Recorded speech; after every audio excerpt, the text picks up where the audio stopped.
ठीक है।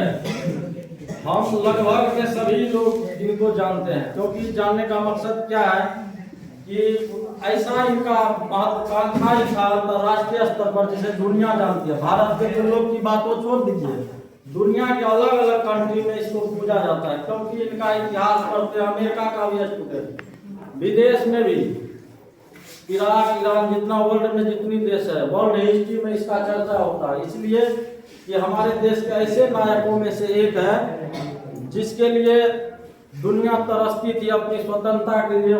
और अपना दोस्त जो है हिटलर जैसे तानाशाह से इनका दोस्ती रहा। हिटलर जो है, आप पढ़े होंगे इतिहास में, यहूदियों का अंत करने का रिकॉर्ड है। उससे दुनिया डरती थी, उससे ये हाथ मिला के अपनी दोस्ती कायम करके वर्ल्ड में अपनी देश की आज़ादी के लिए तुम मुझे खून दो मैं तुम्हें आज़ादी दूंगा के नारे से गूंज उठा। और 1938-39 में कांग्रेस के हरिपुरा और त्रिपुरा में अध्यक्ष बने रहे और महात्मा गांधी को अपना आदर्श मानते थे, जबकि यह गरम दल के थे, जबकि महात्मा गांधी नरम दल के, परंतु फिर भी अपनी एक सुंदर छवि के लिए जाने जाते थे। एक बार जो अपने इटालियन वस्त्र को लेकर गांधी जी से थोड़ी व्यवहार को लेकर दिक्कतें हुई और उन्होंने ही कहा, जाओ तुम्हारे लिए जो है देश बंधु चित्तरंजन दास है जो तुम्हारा गुरु हो सकता, मैं नहीं हो सकता। आज़ादी के पहलू पर इन्होंने 3 बिंदु पर बात किया था। पहला था कि बापू हमें देश की आज़ादी कैसे मिलेगी, हमें बता सकते हैं। उन्होंने कहा कि देश की आज़ादी में समय लगेगा, लेकिन बोला किस चीज़ की समय, इतने दिनों से हमें वो इस प्रकार जकड़े हुए हैं कि जहाँ से हमें निकलना चाहिए।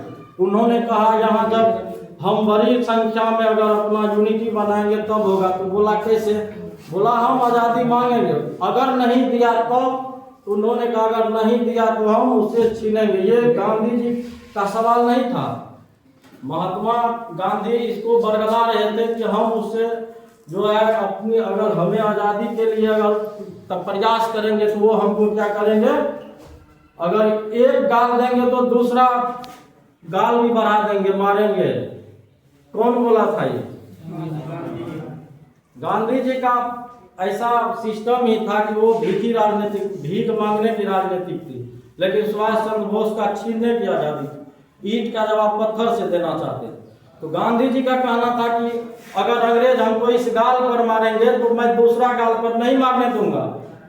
लेकिन पुनः जो है एकजुटता से ही बालू के रेत पर ही हम कांग्रेस को ऐसे खड़े नींव पर रखेंगे जिससे हमें आज़ादी मिलेगी। यूनिटी का होना जरूरी है, क्योंकि क्रांतिकारी का जो था वो बहुत कम संख्या में कहीं भी थी। जैसे पंजाब प्रांत से भगत सिंह, वो अकेले थे वहां के से, है ना। इधर से अगर यूपी की बात करें तो चंद्रशेखर आजाद था, उसके बाद नेतृत्व करने की लोग उतना नहीं थे जितने की महात्मा गांधी में थे। तो आज़ादी में तो टाइम लगता, लेकिन आज़ादी बहुत जल्द चाहते थे। इसके लिए उन्होंने आजाद हिंद फौज का गठन करके अपने जेब से पैसा वितरण करते थे। और देश के उस समय के विदेश में जिसकी ICS की एग्जाम होती थी, ICS समझते हैं, आज के समय में उसका नाम IAS है। क्या है? IAS। भारतीय स्तर पर IAS है। ICS की परीक्षा उस समय इंग्लैंड में हुआ करते थे। पिताजी की इच्छा पूर्ति करने के लिए उन्होंने IAS जैसे सपना को पूरा करना चाहा। उनकी इच्छा थी कि हम देश की आज़ादी को कैसे प्राप्त करना, उसके लिए लड़े। लेकिन उनके माता पिता का इच्छा था कि आज़ादी से सबसे बड़ा वो बात है कि एक बार तुम ICS की परीक्षा में आकर दिखा दो, ICS पास करके दिखा दो। इसी उद्देश्य से वो कहाँ विदेश चले गए।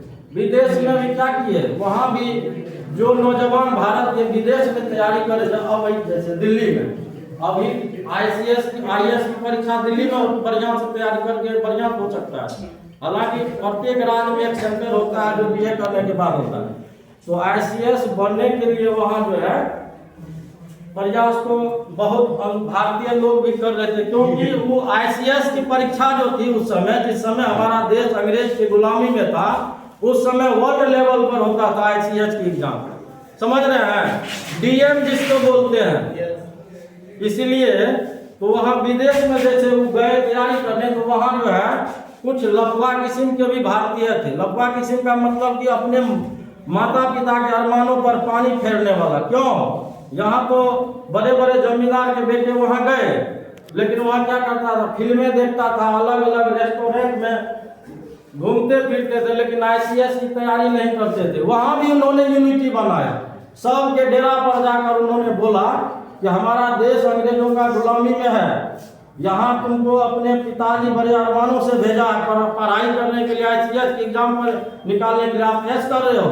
वहाँ भी उनको प्रेरित किया और वहाँ भी सभी जगह जाकर जो है प्रयासरत रहे और पूरे वर्ल्ड में चौथे पोजीशन पर चयनित हुए। कितने पोजीशन पर? चौथे पोजीशन पर। क्योंकि ICS जो है बन जाना मामूली बात नहीं था। क्योंकि अंग्रेज की तरफ से ICS जैसे पद को प्राप्त करने के लिए, समझ रहे हैं।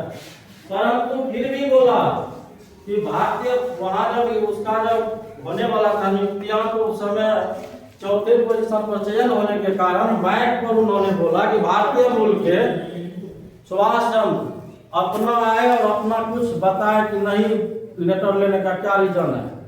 जिस समय उसको पदभार मिलता तो उन्होंने कहा कि मेरे जैसे भारतीय पद ICS जैसे पद पर बने रहना बेईमानी होगी, मैं कतई ऐसा काम नहीं करूंगा, हम देश की आजादी के लिए मर मिटूंगा भलो, लेकिन ICS परीक्षा पास किया। उसी माता पिता के अरमानों के लिए उन्होंने टुकड़ा दिया और पूरे इंग्लैंड का पूरे विश्व में पेपर में छपा।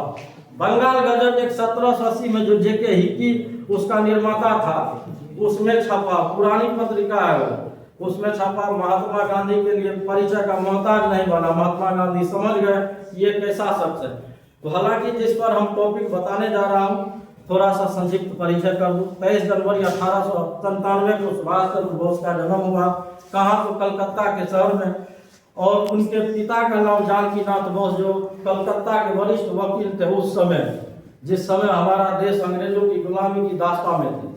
उस समय बहुत बड़े फैमिली से भी थे, बहुत बड़े जमींदार थे। मेधावी होने के नाते जो है उसके बचपन से ही उसको नेताजी नेताजी कहने लगे थे। हालांकि नेताजी उनके दादाजी कहते